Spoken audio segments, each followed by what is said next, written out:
Assalamualaikum warahmatullahi wabarakatuh. Kita masuk pelajaran kelas 6 Bahasa Indonesia tentang ide pokok lagi.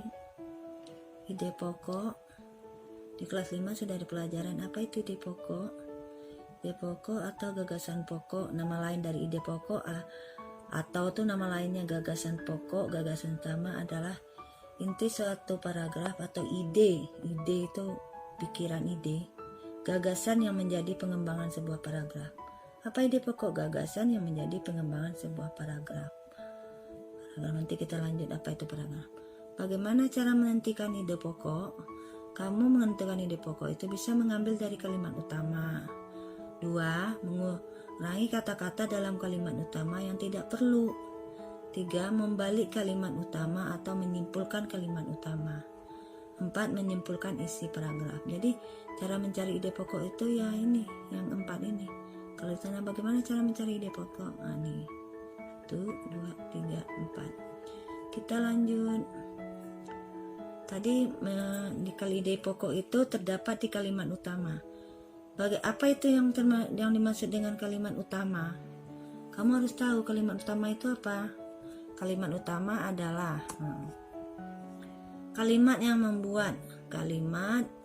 yang membuat inti atau gagasan utama. Kalimat utama itu adalah kalimat yang membuat inti atau gagasan dalam sebuah paragraf yang di dalamnya terdapat ide pokok. Nah, di dalam kalimat utama itu ada ide pokok, paragraf yang didukung oleh kalimat penjelas. Jadi kalimat utama itu adalah kalimat yang membuat inti atau gagasan utama dalam suatu paragraf.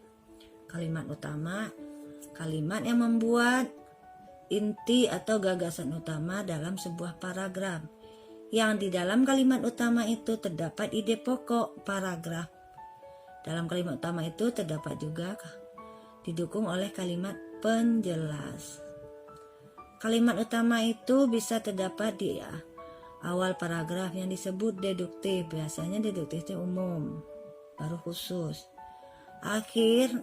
Kalimat utama bisa di akhir paragraf disebut induktif. Induktif itu kalimat utamanya di akhir paragraf. Bisa juga kalimat utama itu di awal dan di akhir paragraf disebut paragraf campuran. Kita lanjut. Kalimat utama, sekarang kita mencari ide pokok.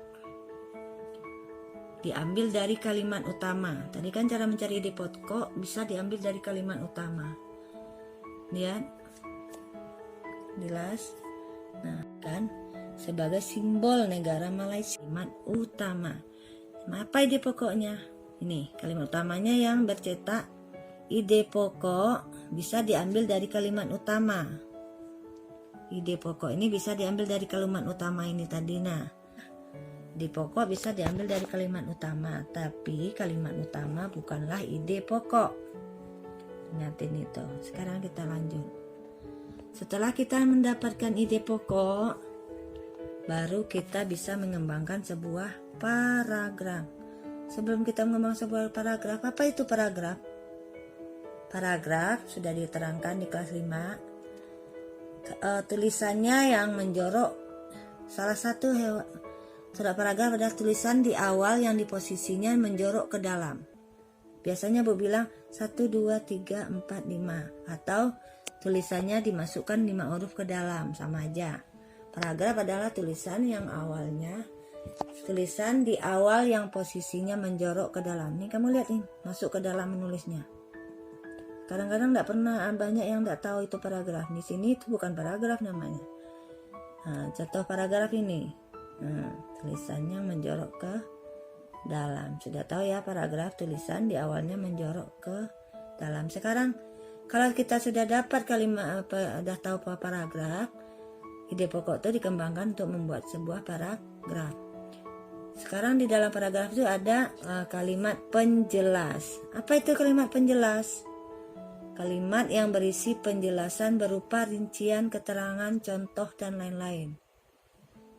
Dan kalimat penjelas itu memerlukan kata bantu, kata penghubung. Terletak setelah kalimat utama. Contoh kalimat penjelas. Kita lihat paragrafnya.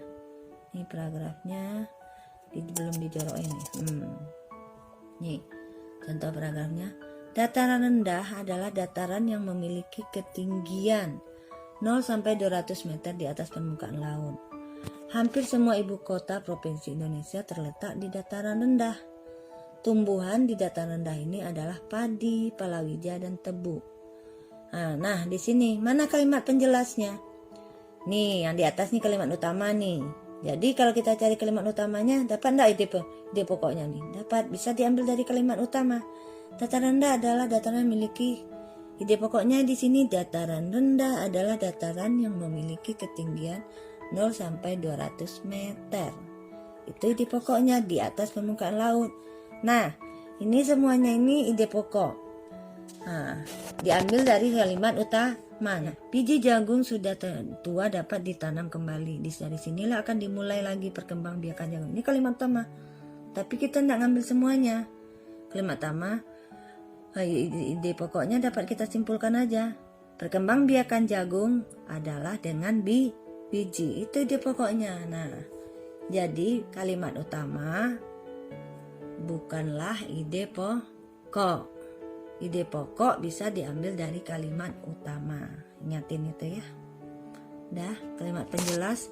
Jadi setelah itu ini kalimat ide pokoknya, ini kalimat utamanya. Kalimat utama di sini ada ide pokoknya juga. Nah, kalimat penjelasnya nih. Hampir semua ibu kota di provinsi Indonesia terletak dataran rendah. Jadi di sini hampir di seluruh provinsi di Indonesia itu ada dataran rendahnya. Dan yang tumbuh di dataran rendah itu dijelaskannya tanaman yang tumbuh. Padi, palawija, dan tebu. Itulah yang disebut kalimat penjelas. Biasanya di kelas 5 dinamakan kalimat pengembang. Dah, sudah itu aja yang bisa disampaikan. Sekarang ibu kasih tugas kamu sedikit aja. Kamu buat ide pokok tentang yang apa kamu amatin di lingkunganmu. Lalu kamu kembangkan menjadi sebuah paragraf. Berapa ide pokok, Bu? 2 aja. 2 ide pokok aja. Nih, kalau bisa dilihat di buku di sini halaman 72. Halaman 72 nih. Ini ada 2, paragraf 1, paragraf 2. Kamu cari ide pokoknya 1 dulu. Baru kamu cari ide pokok yang kedua. Sampai dapat ide pokok 1, lalu kembangkan menjadi paragraf. Dapat ide pokok 1 lagi, lalu kembangkan menjadi paragraf. Bisa? Ya sudah, ini itu aja yang dapat ibu sampaikan dulu. Nanti kita sambung lagi di pelajaran bahasa Indonesia berikutnya. Assalamualaikum.